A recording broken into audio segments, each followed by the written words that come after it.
പെട്ടെന്നൊരു ദിവസം ഈ ഭൂമിയിൽ ജീവിക്കുന്ന മനുഷ്യർ അപ്രത്യക്ഷമായാലോ?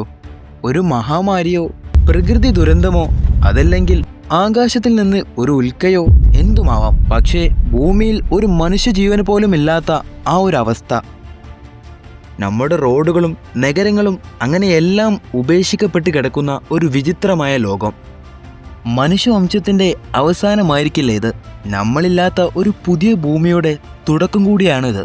മനുഷ്യരില്ലാത്ത ആ ലോകത്തെക്കുറിച്ച് അറിയാൻ നിങ്ങൾക്കും ഒരു കൗതുകം തോന്നുന്നില്ലേ? അപ്പോൾ നമുക്ക് ഇതിനെക്കുറിച്ച് നോക്കാം. വെൽക്കം ടു മിസ്റ്റർ ദിനാൻ അമേസിംഗ്. ഈ ലോകത്തേക്ക് നിങ്ങൾക്ക് സ്വാഗതം. മനുഷ്യരില്ലാത്ത ഭൂമിയിലെ ആദ്യത്തെ ഒരാഴ്ച വളർത്തു ജീവികൾക്കായിരിക്കും ഏറ്റവും വലിയ ബുദ്ധിമുട്ട്. ഭക്ഷണം കൊടുക്കാൻ ആരുമില്ലാതെ കൂടുകളിൽ കിടന്ന് ഓരോന്നായി മരണപ്പെടും. സർവ്വ സ്വാതന്ത്ര്യത്തോടെ തെരുവു നായകൾ അലഞ്ഞു നടക്കും.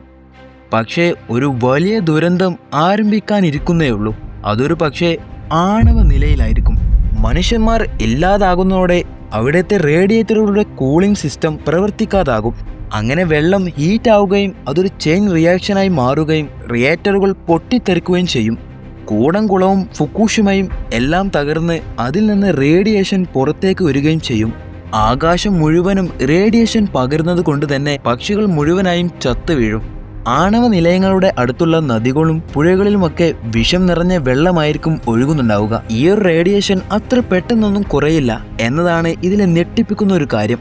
ചിലത് 100 കണക്കിന് വർഷങ്ങളും മറ്റു ചിലത് 1000 കണക്കിന് വർഷങ്ങളും ഇതേപോലെ തന്നെ റേഡിയേഷൻ പുറം തള്ളിക്കൊണ്ടേയിരിക്കും.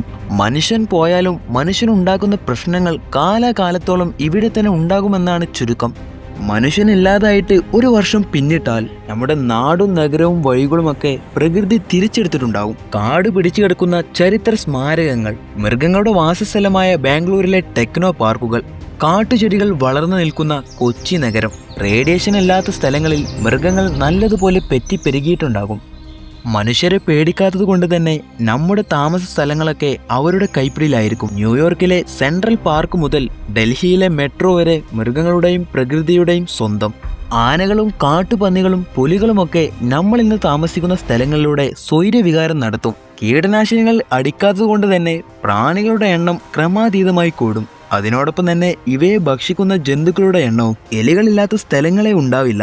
ഒരു കാലത്ത് മനുഷ്യന് സ്വന്തമായിരുന്ന ലോകം പതിയെ രൂപം മാറിക്കൊണ്ടേയിരിക്കുകയാണ്. പ്രകൃതി അതിന് അവകാശപ്പെട്ടത് വീണ്ടെടുത്തുകൊണ്ടേയിരിക്കും.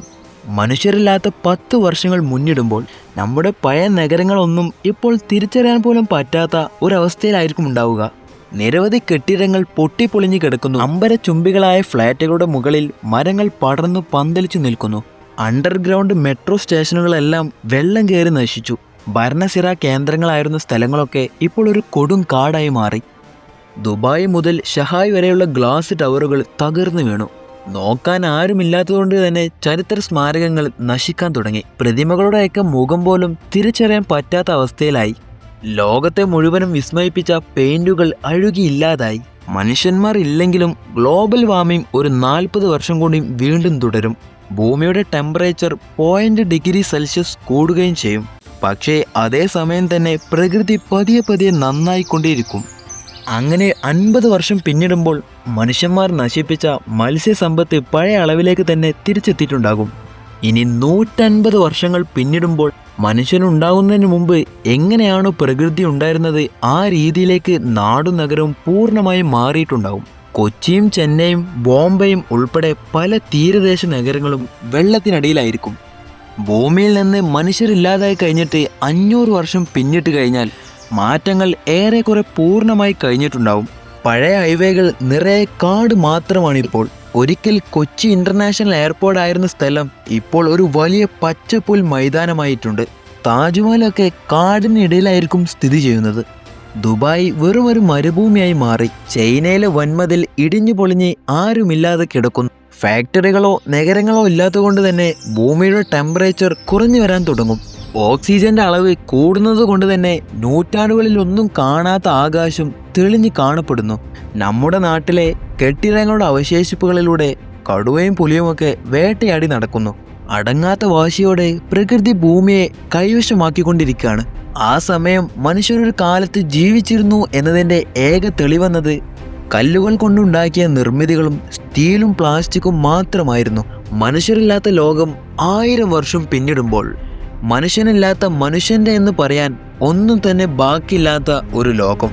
പക്ഷേ അപ്പോഴും ഒന്ന് നിലനിൽക്കും, നമ്മൾ ബാക്കി വെച്ച പ്ലാസ്റ്റിക്കുകൾ. അതിൽ ചിലതൊക്കെ 25,000 വർഷം വരെ നിലനിൽക്കാൻ സാധ്യത കൂടുതലാണ്. അത്രയും വലിയ സ്വാധീനമാണ് നമ്മൾ ചെയ്യുന്ന എല്ലാ പ്രവൃത്തിക്കും ഈ ഭൂമിക്ക് മേലുള്ളത്. പെട്ടെന്നൊരു ദിവസം നമ്മൾ അപ്രതീക്ഷിതരാകാൻ പോകുന്നില്ലെങ്കിലും നമ്മുടെ ഭൂമിയെ ഒരിക്കലും നിസ്സാരമായി കാണരുത്. ഭൂമിയിൽ മനുഷ്യരില്ലെങ്കിലും ഭൂമി മുൻപോട്ട് തന്നെ പോയിക്കൊണ്ടേയിരിക്കും. കാരണം ഭൂമിക്ക് മനുഷ്യന്റെ ആവശ്യമേ ഇല്ല, പക്ഷേ നമുക്കാണ് ഭൂമിയെ ആവശ്യമുള്ളത്.